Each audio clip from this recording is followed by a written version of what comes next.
UFC Fight Night Paris, France. We got Nassourdine Imavov, Caio Borralho here in your middleweight title eliminator. We're going Caio Borralho, guys.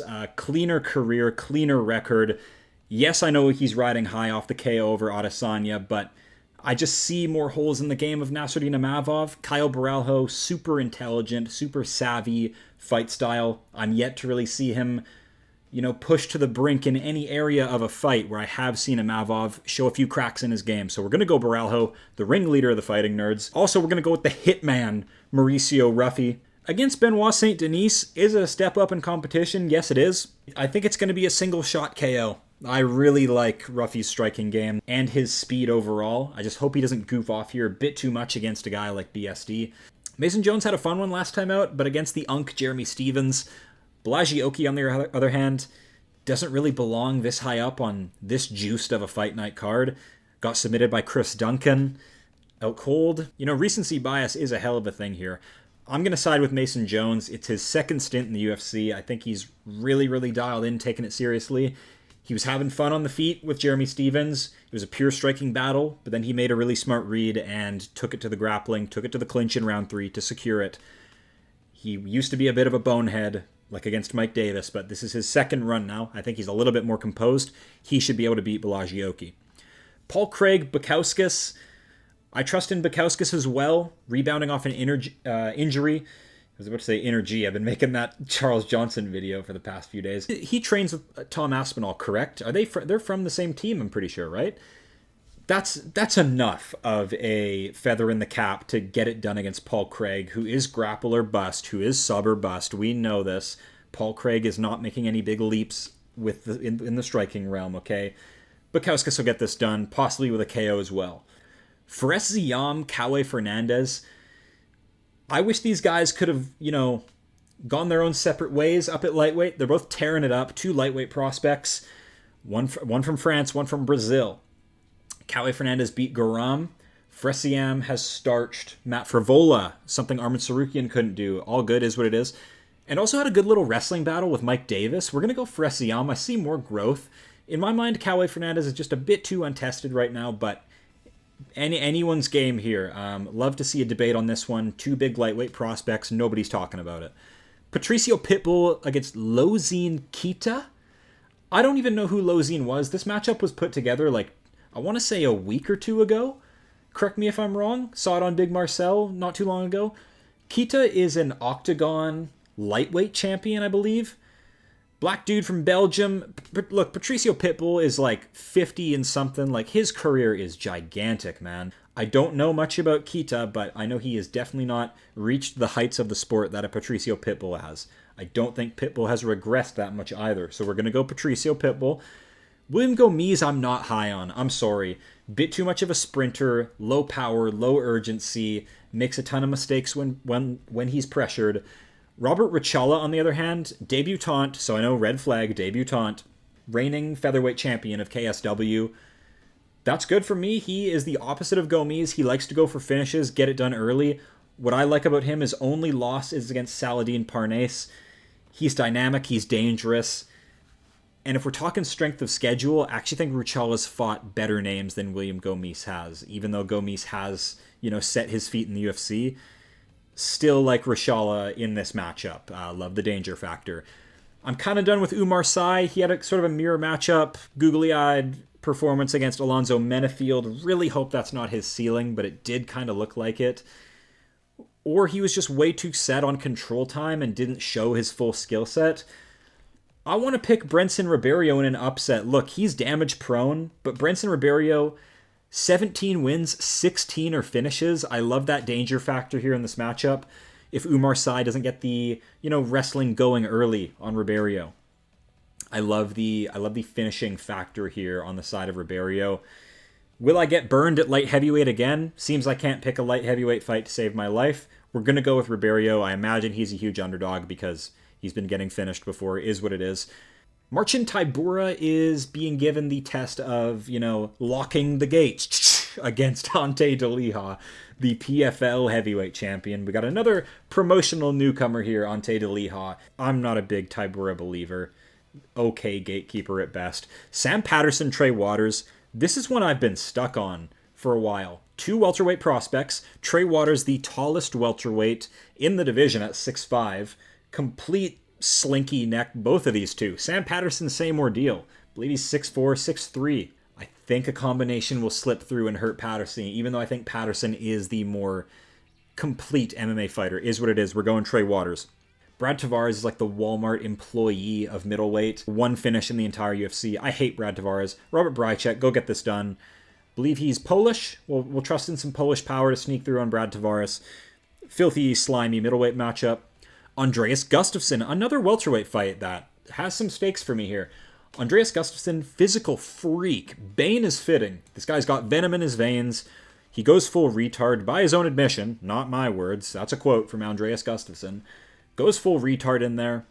Like power lifter. Rinat Fakhretdinov, on the other hand, is the slime master, okay? Has a lot of close fights, but he is very savvy in the wrestling. Can put out good volume. Kind of a mirror matchup in terms of build, but Gustafsson is heavily, heavily muscled, which could lead to gas outs in the future long term. Oh, I don't like it, but I'm going to pick Fakhretdinov here. It actually hurts me physically to speak that into words. Rinat Fakhretdinov has had some close ones, so I don't like it. I think he'll get another close win here over Andreas Gustafsson, who is the new guy on the block, and I have a lot of good things to say about. But Rinat Fakhretdinov, very savvy wrestler, very experienced, many more pro fights than Andreas Gustafsson. We're going to ride on that. Ladies Strawweight opens the card as usual. Shauna Bannon, Sam Hughes. Shauna Bannon has lip filler, guys. Are we serious? Sam Hughes, on the other hand, doesn't really have the goods either. Both have great cardio. Sam Hughes likes control, likes to go for subs. Shauna Bannon does volume pretty well. Sam Hughes, she's going to have Safe Sood screaming in her ear the whole fight, so I like that for her. You know what? That's enough. That's enough to make me pick Sam Hughes. Shauna Bannon has lip filler, guys. So Paris, France, we're going to dive into it, but first, let's go through a rapid recap of the Ultimate Fighting Chinamen. It just happened. Shanghai, China had an awesome event. The Chinese are horny for violence, man. What can I say? Like, they may not produce the most, talent-rich contenders to make it overseas to the UFC, but dude, they like Su Young Yu, Zhao Long, Max Holloway-esque point down moment in the final minute, and they're winging elbows at each other. Sign me up. Absolutely sign me up. Ezekiel Choke opened up the card. The MMA gods were on the side of Kyle Daukaus that day and just completely got him back into the UFC with a KO over Mikel Pereira, who I'm done with, by the way.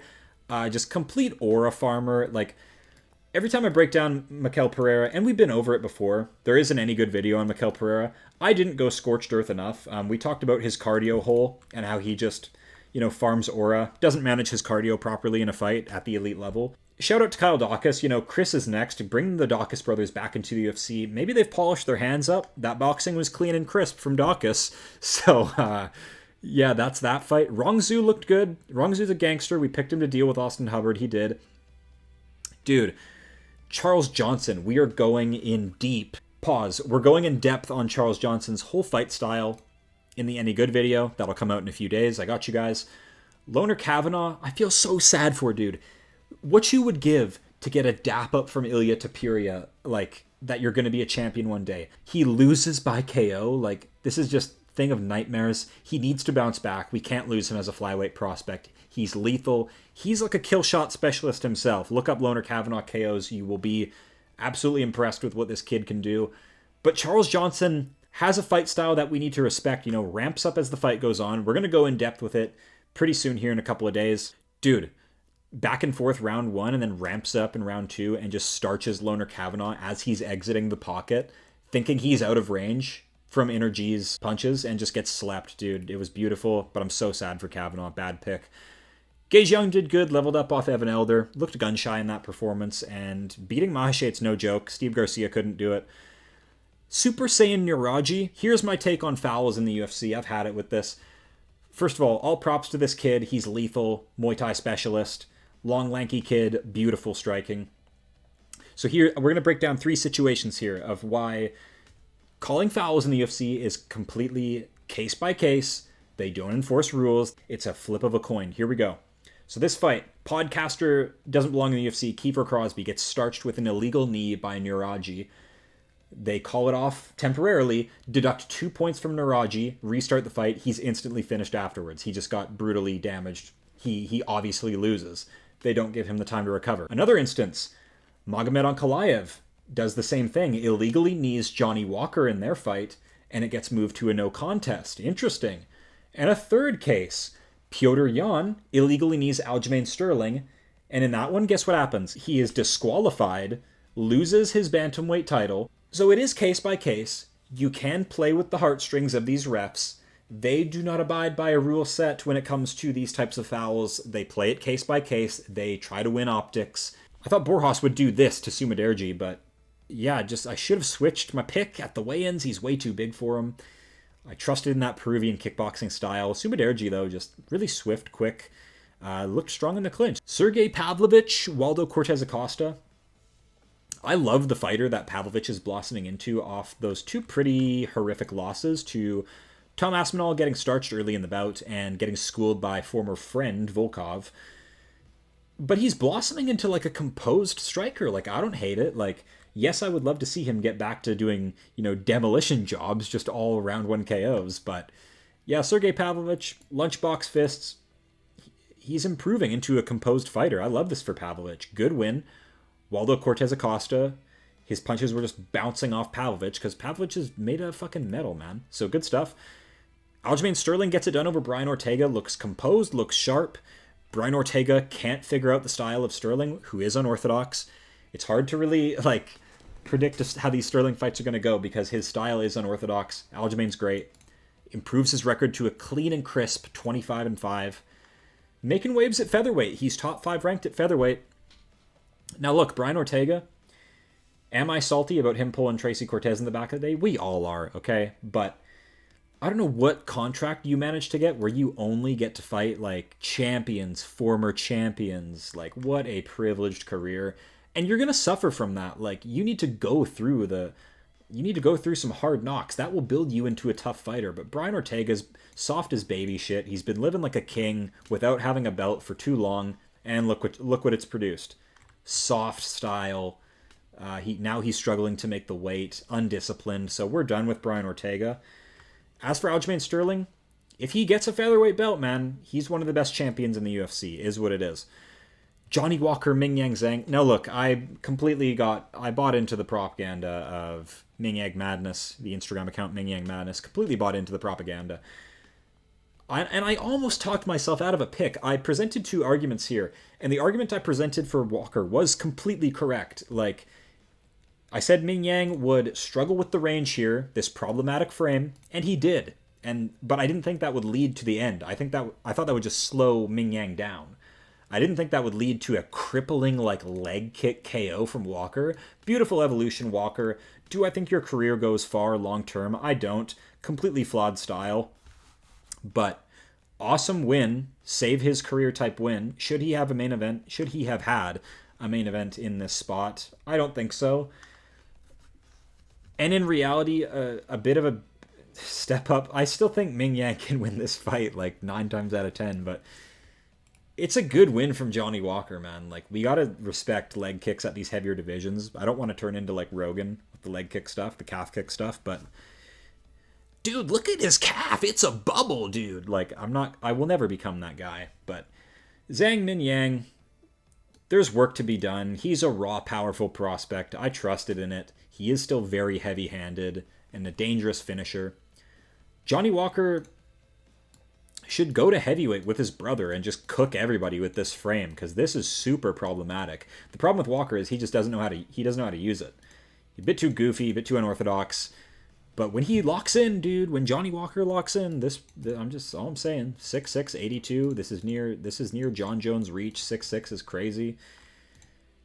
But yeah, Johnny Walker, damage prone, gets dropped by welterweights in sparring. So that's Shanghai, China. I'm so impressed with the China crowd, dude. I forgot how horny they are for violence. They love wars. They love fouling. They love crazy scraps. They love eye gouging, eye pokes. Li Jingliang, eye poke, and Jake Matthews. Never forget. But I'm here for it. They should go there more often, the UFC. I just love the energy from the crowd. China, a lot of fighting, a lot of martial arts in their history. I love it.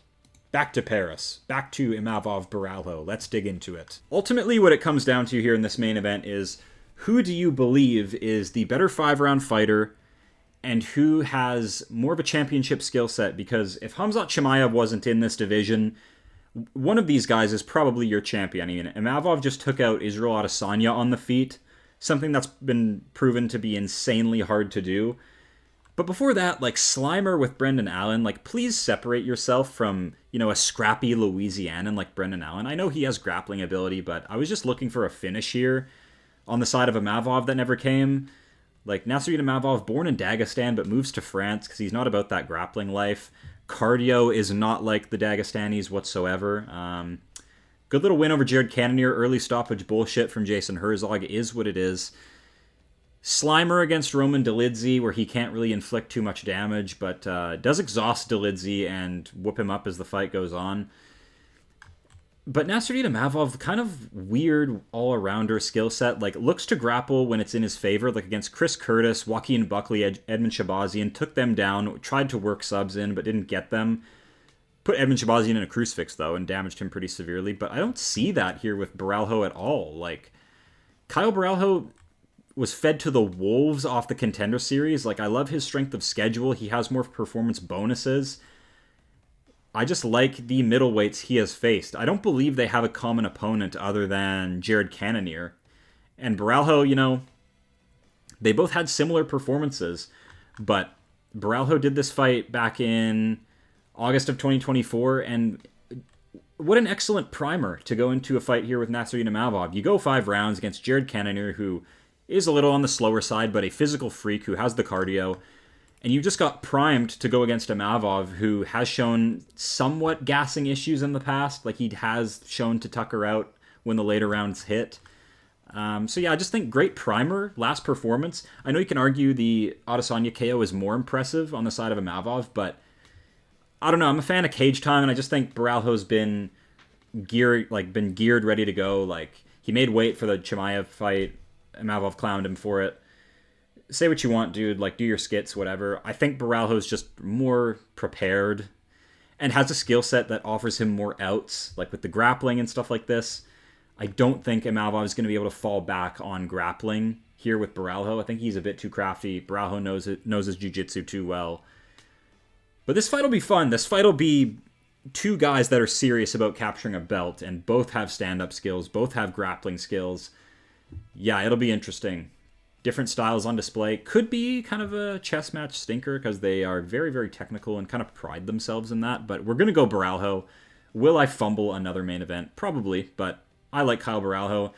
If I go down with picks, the fighting nerds are going down with me. We're going Mauricio Ruffy against BSD as well.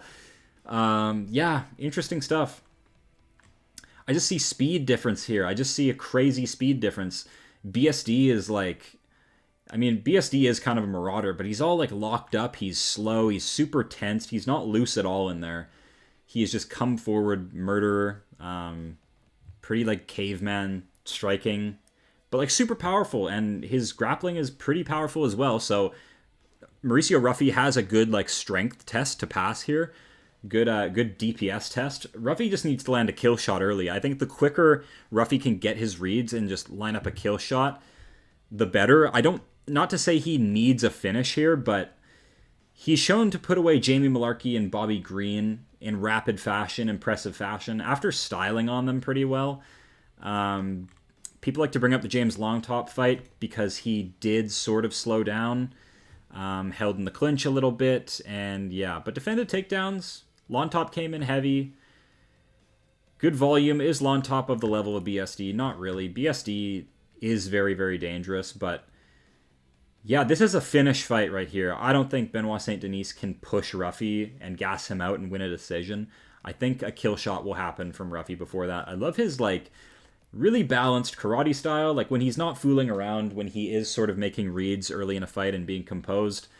I love the stance. As long as he can avoid low kicks, BSD will not be the type of guy to, like, wail on Ruffy's calf early into the fight. So I think it's primarily a boxing fight, and I love the length, the reads, the stance of Ruffy more than BSD. I'll pick BSD into matchups where he has, like, a clear physicality edge, and maybe even where he can just like, yeah, has a bit of a durability edge. Both have been whooped up by KO in the past. Ruffy was on the regional scene, but he's grown a lot since then. And the guy who did it to him, Mario Sosa, whatever the guy's name is, Brazilian dude, took him out, but he's recently got his win on the Contender Series, so is what it is. Yeah, not the biggest BSD believer, and I know it's in France too, and to pick against these French guys, and like, it's going to be scenes, but I'm confident in it. I'm going to be confident in it. I think the fights will be close. Yeah, I don't know about this one. I just feel a finish from Ruffy, man. Like, the Fighting Nerds got this shit dialed in, is what it is. I've been watching some Mason Jones these past few nights, pouring myself a couple hot cocoa, pulling up some Mason Jones. This dude is the definition of a technical brawler. Every single fight is just a crazy bang-it-out war. He's a great technical brawler. Like, he has the durability for it. He has the takedown defense for it.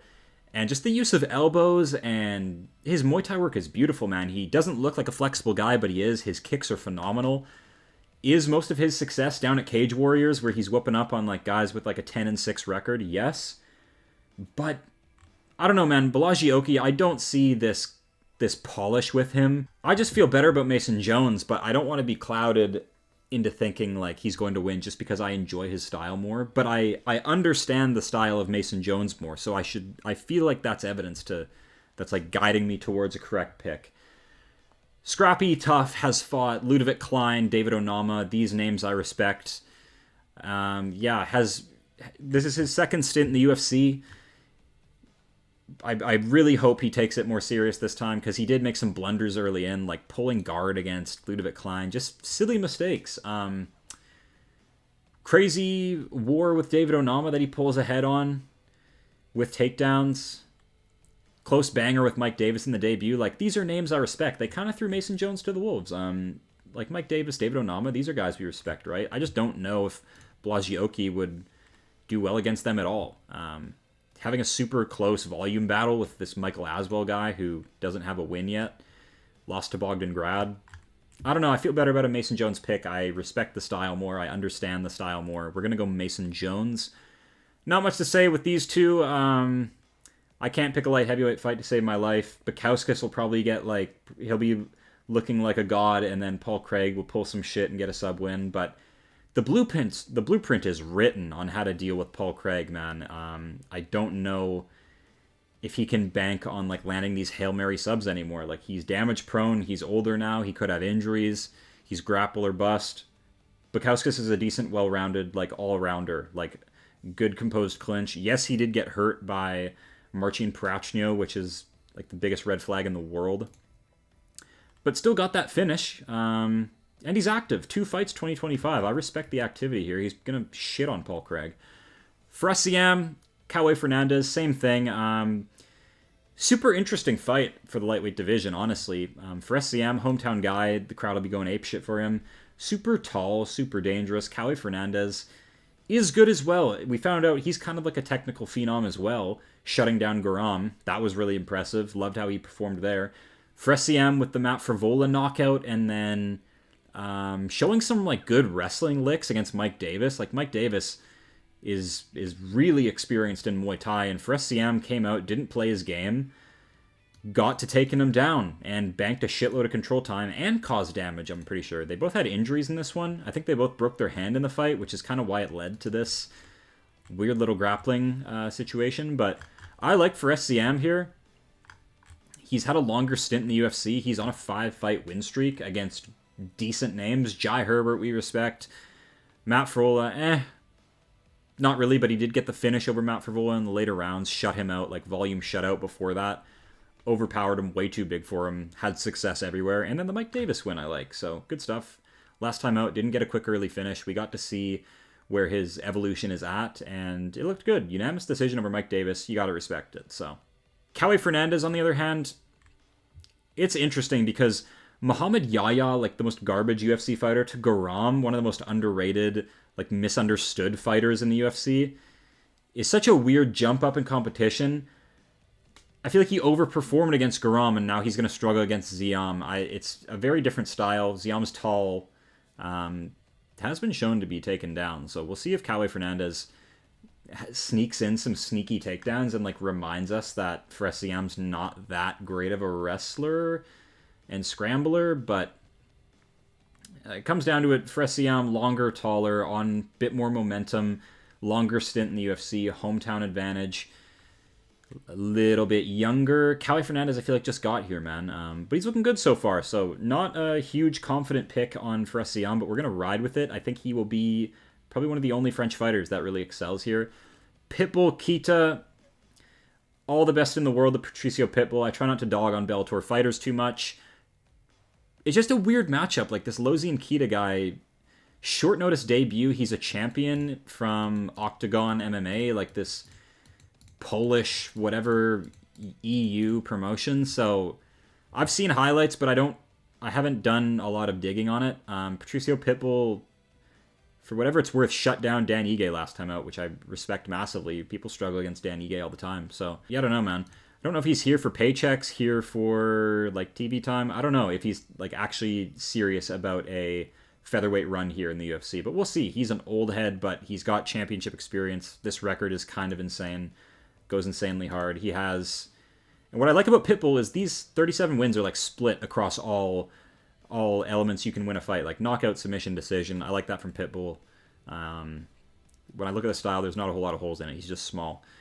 William Gomis, Robert Ruchala. Again, Gomis way too big of a runner. Ruchala got took out with like a toe punt. I don't know.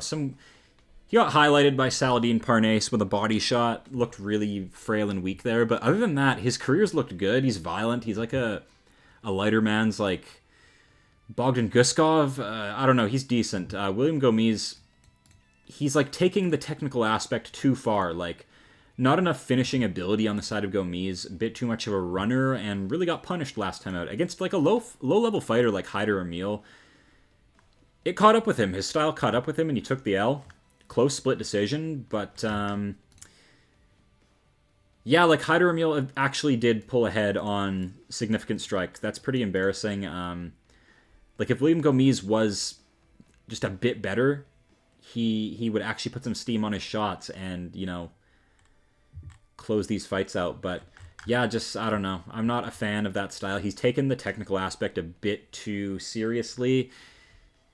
And Robert Ruchala, you know, maybe he does look like an idiot swinging at air the whole fight because Gomis is very evasive, but I like violence, danger at the lower weight classes. Robert Ruchala, go out there in your debut, have fun, try to figure out Gomis, who just doesn't have finishing potential at the UFC level. We haven't really seen it yet. Yes, he has one on there of, where is it? The Giannis Gamori, the guy Peyton Talbot highlighted in like 10 seconds. But it was like a ball kick, like bad ref call. It was a shot to the cup and it gets called off. Weird moment. So Gomis, like 5-6 fights in the UFC, no finish yet. I'm kind of over it. Had a really bad fight last fight. Go Robert Ruchala. We'll trust in the debutant this time out. Umar Sy, Brenson Ribeiro, dangerous light heavyweights. Again, we're going to bank on the Brenson Ribeiro finish rate. It's very, very high. 17 finishes, I believe, in Umar Sy. He's big and he's physical and loves his takedowns. They're explosive. I don't know. I have a feeling he's going to get finished one of these times out. Both guys are pretty new in the UFC, though, so I'm not too confident in it. Shaky starts to their career. But, like, losing to Azamat Murzakanov is no joke, and Umar Sy's out here losing to Menefield in a fight he should have probably won. But I don't know what he's doing out there, just, like, having a staring contest with Menefield. Like, do what Ulberg did. Like, have a fast start on Menefield. Like, do your thing, but yeah, Umar slowed down. I mean, I'd rather put my trust in a guy to, like, risk it all with his own weapons and be finished over a person who, like, just isn't urgent enough and, like, has the skill set to do it, but just, like, overthinks, like, tuckers out, slows down, doesn't, like, act on it. So we'll go Brenson Ribeiro. I don't feel great about it, though, but I like the danger on the side of him. TYBURA DELIJA. It's a cool little heavyweight fight. Really, really hope TYBURA doesn't win it. He adds nothing to the heavyweight division, whereas Ante DELIJA, walking trouble, goes hard. You can promote this guy. He's the PFL heavyweight champion. The UFC picked him up, and I hope he goes far. Decent little finisher, decent little pressure fighter. Not like a crazy athlete by any stretch, but hell of a better athlete than Marcin Tybura, who is just kind of getting by on like MMA fight IQ and like veteranship. So is what it is. I'm tired of Tybura being the gatekeeper. I want a fun gatekeeper. Like, yes, Tybura strangled the 450-pound Tai Tuivasa, which was fun. It was fun to watch. Kind of over Tuivasa, so it was fun to see him like try to grit through a submission and deal with it. Like, but he doesn't have skills. He just has like knockout power. So yeah, Tybura's been kind of the gatekeeper. Beat Mick Parkin. People are crying robbery, but like same thing. Like, get gate kept. I don't think Ante DeLija gets gate kept though. He's from the PFL. Will I get caught with my pants down picking another promotional newcomer? Probably. DeLija will probably gas out after round 1, make me look like an idiot, but we'll go Ante DeLija. Rhys McKee, don't care to speak on it. Has had a million chances to grow in the UFC. Keeps getting so many more chances and opportunities. Cage Warrior dude. When there's other Cage Warrior talent that could probably come in and have more success, they keep Rhys McKee around to lose to people.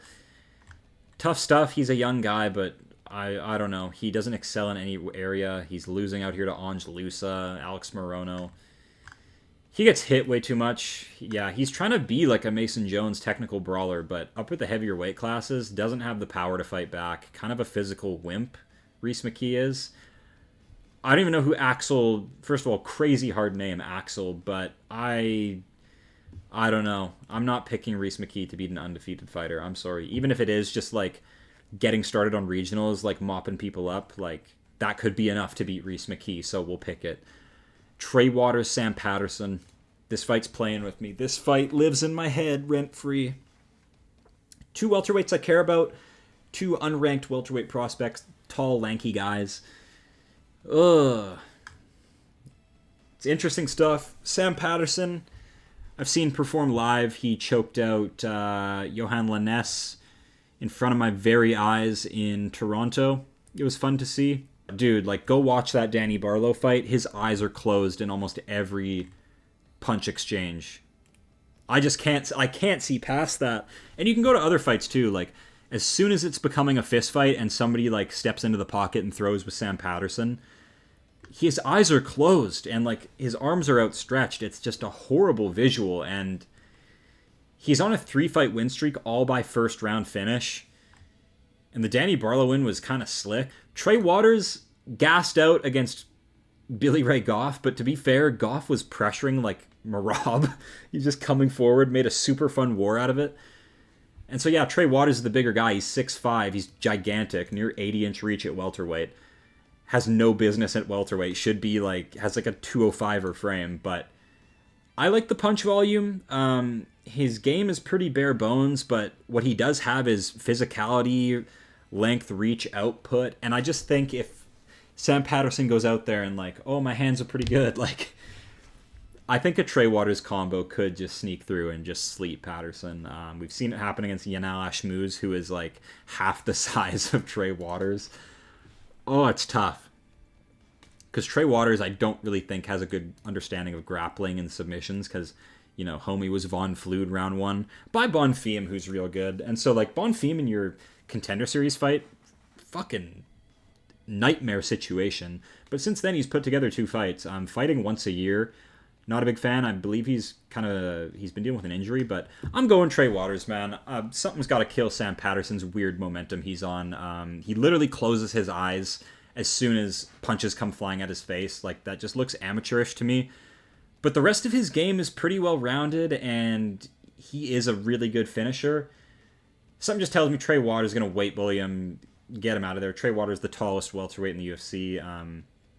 I don't feel good about it, though. Like, fight I really care about, and I want to see Patterson go far, but I think he's going to get, like, starched every fight. I don't care to talk about Brad Tavares. Andreas Gustafsson, Rinat FAKHREDINOV, another welterweight fight that is cool, is interesting. Cool style clash. Andreas Gustafsson, there's videos online of him powerlifting. Dude's a physical freak. I don't know how he's not on roids. Like, this guy, his only other hobby, apart from MMA, must be just lifting the heaviest shit he can find, because homie's jacked. And so we have this kind of like a physical overpower in Gustafsson. who has self-admitted, goes full retard, has zero technical ability. He literally only relies on his physical gifts. That's all quoted from him. That's not me making anything up.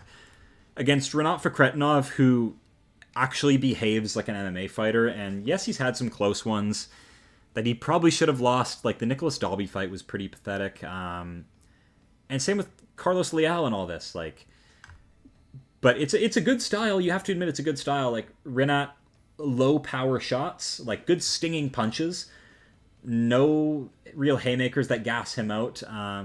He's been, the problem with FAKHREDINOV is he's been put on like the brink of death gassing, and that comes right at the end of these 3-round fights. Like unanimous decision, third round, quick little execution of Kevin Lee, love it. 3 rounds. So like homie has experience.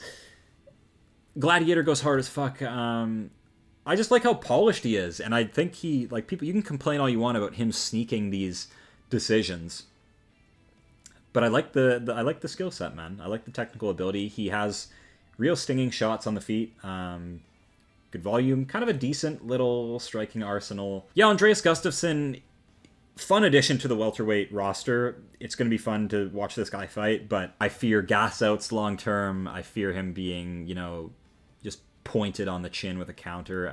Very fun, though. Very fun style. And I could be wrong. Dude is jacked, but Renat's been here. He's been doing the damn thing. I trust in more the veteran. And the real fight of the night, Shauna Bannon, Sam Hughes. Ladies strawweight. Interesting stuff. We have like a volume fighter with punches and kicks, Shauna Bannon with lip filler, and Sam Hughes, who's been in the UFC a while and has been shown her level multiple times. Longest she's gone is a 2-fight win streak, looking to make it 3 here, but 2 split decisions, so loss is probably coming. Kind of Sam Hughes' X factor is having Saif Sahoud from Fortis MMA just screech in her ear throughout the whole arena her whole fight, so that is good motivation. That'll keep her on the game plan, so I think we'll just ride with that. Shauna Bannon, better record, but has been fighting like OnlyFans models. A Hail Mary armbar after being concussed, basically, which was crazy. Pujar Tomar completely fluffed this finish, basically knocked out Shauna Bannon, but then just said, here's my armbar, and Bannon pulled it off. Yeah, interesting. I don't trust in Mama B. We'll go Sam Hughes. She is a Fortis product, and we'll ride with that. But that's it. But you guys should be pumped for this one. Imavov, Borralho, Pelly, France.